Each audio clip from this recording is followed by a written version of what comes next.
Rate क्या बात कर रहे हैं? हाँ, रेट बाजार में जितना रेट होगा ना।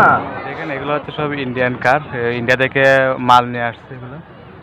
দেখেন ওই সবগুলা এদিকে হচ্ছে বর্ডার বাজার। আমি এখন বর্ডার বাজার পেছনে আছি। ইন্ডিয়া থেকে ওদিক থেকে যে কারগুলো আসছে ওইগুলো এখানে, আমি কারের সাথে আছি এখন। তো বাজারের ভেতরে গিয়ে আপনাদেরকে সম্পূর্ণ কিছু দেখাবো আর কি। ওয়েলকাম ব্যাক ভিউয়ার্স, কেমন আছেন সবাই? আশা করি আপনারা সবাই ভালো আছেন। তো আজকে আপনাদের সামনে নিয়ে আসছি ভারত ও বাংলাদেশ যৌথ বর্ডার হাট নিয়ে একটি নতুন এপিসোড। এই এপিসোডটি আসলে আমার নিজস্বভাবে না, আপনাদের অনেকেরই যে অনেক মতামত ছিল এই বর্ডার হাটটি নিয়ে, সম্পূর্ণ মতামত নিয়ে এই ভিডিওটি তৈরি করা হয়েছে। তো ভিডিওটি সম্পূর্ণ আপনারা দেখবেন। এই ভিডিওতে আপনারা পেয়ে যাবেন এই বর্ডার হাটটি কোথায় অবস্থিত, এই বর্ডার হাটে আসার যে প্রসেসিং সেই বিষয়টা আপনারা জানতে পারবেন। এমনকি এখানে আসতে হলে বর্ডার হাটে কীভাবে ঢুকতে হবে তাও আপনারা জানতে পারবেন। তাহলে চলুন শুরু করি সেই বর্ডার হাট নিয়ে সম্পূর্ণ ভিডিওটি দেখার আমন্ত্রণ জানাচ্ছি। বর্ডার হাটের ভেতরে ঢুকা মাত্রই দেখতে পাবেন ইন্ডিয়ান অনেক ধরনের কসমেটিক্স আইটেম, চকলেট আইটেম, তারপর হচ্ছে বিভিন্ন ধরনের যে আসবাবপত্রগুলো আছে এগুলো দেখতে পাবেন। আর ওই যে একটা স্টলগুলো দেখতেছেন এগুলো হচ্ছে বাংলাদেশি স্টল। এখান থেকে ইন্ডিয়ান যে লোকজনরা আসে ওরা এখান থেকে কাঁচামাল তারপরে বাংলাদেশি কিছু পণ্য সবজি এগুলো কিনে নেয়। তো দেখেন আশেপাশে বাংলাদেশের এগুলো হচ্ছে বাংলাদেশের স্টল। আর এর পাশাপাশি দেখেন এখানে ঠেলা গাড়ি আছে। আর এগুলো হচ্ছে সব আঙ্গুরের ক্যারেট, এগুলো ইন্ডিয়া থেকে আসছে। তার পাশাপাশি রয়েছে বাংলাদেশের আরও কিছু পণ্য দেখেন, যেমন পুতুল, কলস, পটেটো চিপস, এগুলা এই বাংলাদেশের স্টলগুলোতে শুধু এই যে কাপড় চোপড় এগুলো রয়েছে। তারপরে কিছু গাছপালা, ফুলের টপ এগুলো আছে।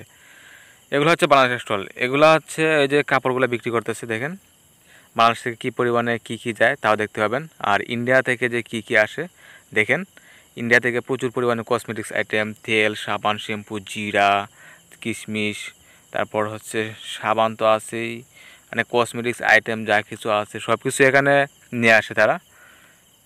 তো এখানে হচ্ছে যে খুচরা স্টলগুলো আছে, খুচরা স্টলগুলোতে আপনারা প্রচুর চড়া দামে কি নিতে হয় আর কি। তারপরে পাইকারি যেগুলো আছে এগুলো তো ধরেন এখান থেকে সরাসরি বাংলাদেশে চলে যায়, ওইখানে তেমন বেশ একটা পাইকারি পাওয়া যায় না। যদি আপনার মহাজন ধরা থাকে তাহলে নিতে পারেন আর কি। ওই দেখেন মুভ ক্রিমগুলো এখানে পাওয়া যায়, তারপরে ফগ এগুলো আছে এখানে। তো আমাদের কথা হচ্ছে এই বাজারটি কোথায় অবস্থিত। এই বাজারটি হচ্ছে সুনামগঞ্জ জেলার যে নারায়ণতলা যে সীমান্ত রয়েছে, নারায়ণতলা বা ডলুরা শহীদ মিনার, সুনামগঞ্জ সদর থেকে আপনি এখানে আসতে পারবেন। সুনামগঞ্জ সদর থেকে হালুয়াঘাট হয়ে আপনি সরাসরি এখানে আসতে হলে প্রায় 100 টাকার মতো ভাড়া যাবে। ওই দিক দিয়ে আপনি আসলে খুব সহজে আসতে পারবেন। আর এই বাজারটি হচ্ছে সকাল 10টা থেকে বিকাল 3টা বা 3:30 নাগাদ চালু থাকে। আপনারা ওই সময়ের ভিতরে এখান থেকে টিকিট সংগ্রহ করে এই বাজারের ভেতরে ঢুকতে পারবেন। আর এই টিকিট সংগ্রহ করার জন্য এনআইডি কার্ডের ফটোকপি প্রয়োজন হতে পারে। তো এই যে পাশাপাশি দেখেন এখানে আছে যে শসা বিক্রি করতেছে চাচা। তো বাংলাদেশ থেকে যে পণ্যগুলো যায় এর মধ্যেকার হচ্ছে তরি তরকারিগুলো একটু ভালো চলে। তারপরে নর্মাল যে কাপড় চোপড় আছে, এই মেঘালয় এরিয়াতে যে শর্টকাট যে পোশাকগুলা এগুলাতে মোটামুটি একটু ব্যবসা বাণিজ্য করতে পারে বাংলাদেশের লোকজন আর কি। আর ইন্ডিয়া থেকে তো দেখলেন প্রচুর পরিমাণে কী সব যা আসতেছে না আসতেছে, কাপড় চোপড় যা আছে ওই সবগুলোই আসে। তো ভালোই লাগলো চাচার শশা কাটা।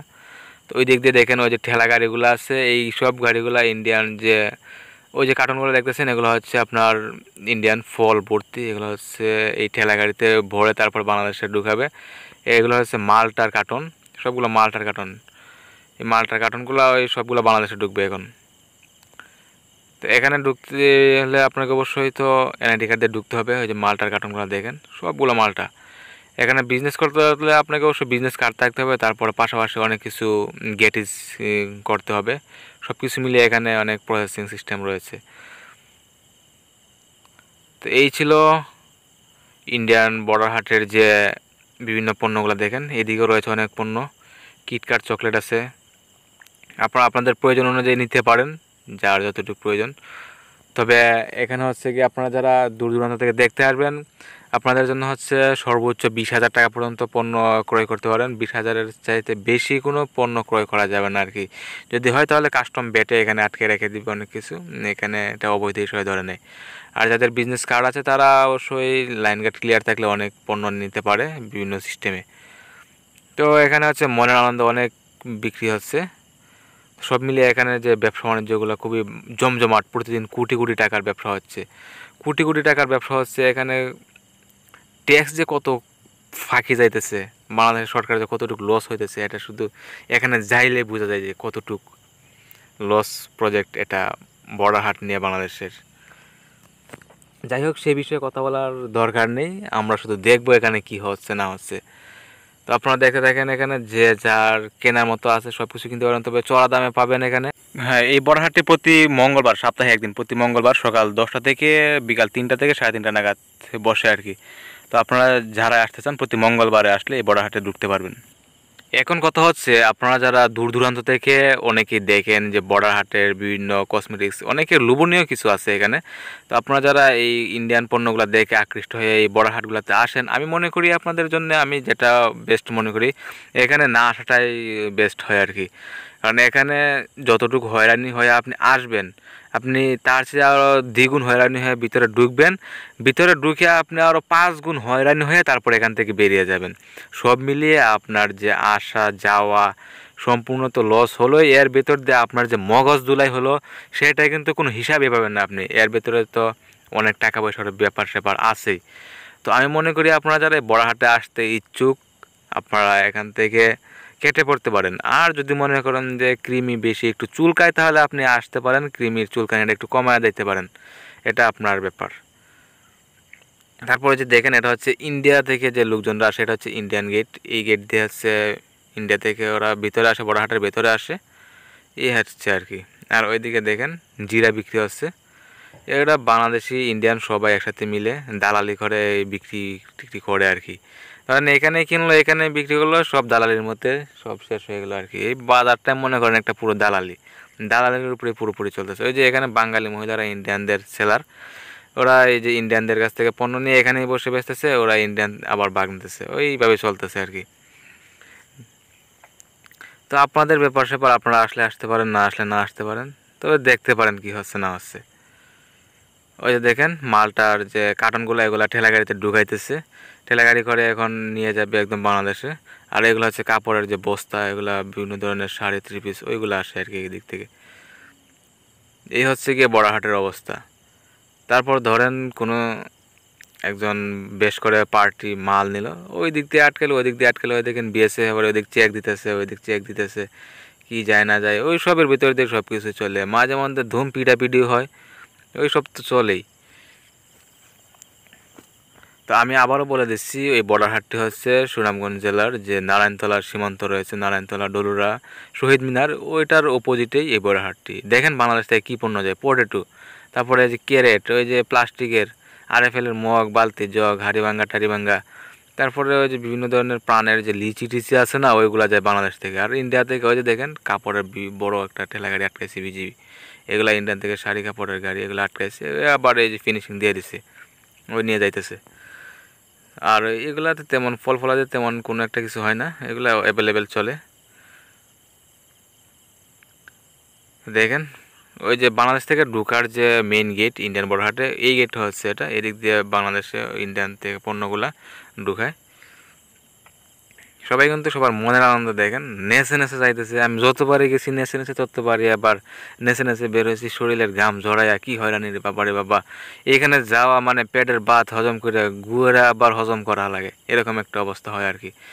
বাজারে যাইবেন ঠিক আছে, ঢুকবেন, পেটের ভাত হজম হইব, হজম হয়ে যে গু হইব না, ওইটা আবার হজম হইব, এরকম একটা অবস্থা হয় বাজারে ঢুকতে গেলে। আর বাজার ভিতরে ঢুকে তো আবার যে যেটা হজম হয়েছে ওইটার যে পচা দুর্গন্ধ বের হইব, তারপরে আপনি বাজার থেকে বেরিয়ে আসবেন, এরকম অবস্থা হয়। যত সব হয়রানি মার্কা সব কিছু এখানে হয়। তারপর রোদ যদি থাকে ভাই, এরকম অবস্থা হয় একদম, এই যে খুব ভয়াবহ অবস্থা আর কি, আর কিছু বলার মতো নাই। দেখেন প্রচুর পরিমাণে আজকে মালটা বেরোয়েছে, অনেক প্রচুর মালটা বেরোয়েছে, প্রচুর গরম, তো প্রচুর গরম। বাঙালি খাইবে মালটা, খায়া হলুদ রসের নির্যাস তৈরি করবে। এদিকে বিজিবি ঢুকবে আবার ভিতরে। যাই হোক, প্রচুর পরিমাণে ইন্ডিয়ান কাপড় চোপড়, মালটা, কমলা, তারপরে আঙ্গুর, কসমেটিক্স আইটেম তো আসতেছে বাংলাদেশে, এখন উন্নতির জোরে আসতেছে। ওই যে দেখেন বর্ডার হাটের যে চারপাশে তার কাটা দিয়ে প্রচুর পরিমাণে বেড়া দিছে, এর আশেপাশে হচ্ছে গিয়ে বাংলাদেশের স্টলের যে চেয়ার, প্লাস্টিকের আরএফএলের বালতি, বদনা, জগ, ওইগুলা নিয়ে বাংলাদেশের এরা বসে। কিছু কাঁচামাল, তারপরে শুটকি, শীতল, ওই যে মাছ টাছ আছে ওইগুলা। কারণ পাহাড়ি এলাকার এরা তেমন বেশি একটা বানায়, যে লড়াই, হাঁড়ি পাতিল, কড়াই, এগুলা নিয়ে বসে। ওই যে ব্যাগ আছে, প্লাস্টিকের রশি, ওইগুলা হচ্ছে বাংলাদেশ থেকে যায়। আর ইন্ডিয়া থেকে তো কোটি কোটি টাকার ব্যবসা হয়, কোটি কোটি টাকার পণ্য আসে। যাই হোক, সবাই এক নজর করে দেখে নেন। হয়তো দেখেন প্লাস্টিকের ক্যারেট, আরএফএলের বালতি, বদনা, হাড় ভাঙ্গা, মর ভাঙ্গা, কড়াই ভাঙ্গা, ছড়াই ভাঙ্গা, যা আছে সব নিয়ে বাঙ্গারি ঠাঙ্গারি সব নিয়ে বাঙালিরা যায় এখানে, ইন্ডিয়ানদের কাছে বিক্রি করে। ওরা আবার সুন্দর করে এগুলো নিয়ে যায়। তো যাই হোক, এত সময় বক বক অনেক করলাম। তো দেখলেন বর্ডার হাটের কী অবস্থা, কী আসে না আসে, বাংলাদেশ থেকে কী যায় আর ইন্ডিয়া থেকে কী আসে, সব কিছু দেখলেন, লাভ লস সব কিছু দেখলেন। তো আপনারা যে যার ইচ্ছা মতো কমেন্ট করে যাবেন, পারলে আমাকে গাইলেও যাইতে পারেন বা আমার বিরুদ্ধে কোনো অভিযোগও করতে পারেন, সমস্যা নাই। তো সবাই ভালো থাকবেন, সুস্থ থাকবেন। তো আজকের এই পর্বটি এই পর্যন্তই, হয়তো আর কোনো দিন দেখা হবে না বর্ডার বাজারে। সবাই ভালো থাকবেন, সুস্থ থাকবেন। ইন্ডিয়া থেকে বেশ করে পণ্য নিয়ে আসবেন। আমাদের প্রতিবেশী বন্ধু রাষ্ট্রর কাছ থেকে আমরা যত বেশি পণ্য নিয়ে আসব, তাদেরও উন্নতি হবে, আমাদেরও দেশের যে শ্রমিকরা কাজ করে এই পণ্যগুলো উৎপাদন করবে, তা থেকেও আমাদের শ্রমিকরা রক্ষা পাবে আর কি। শেষ কথা একটাই, প্রতিবেশী রাষ্ট্র থেকে পণ্য কিনি, বাংলাদেশের শ্রমিক নির্যাতন কম করি। ধন্যবাদ সবাইকে।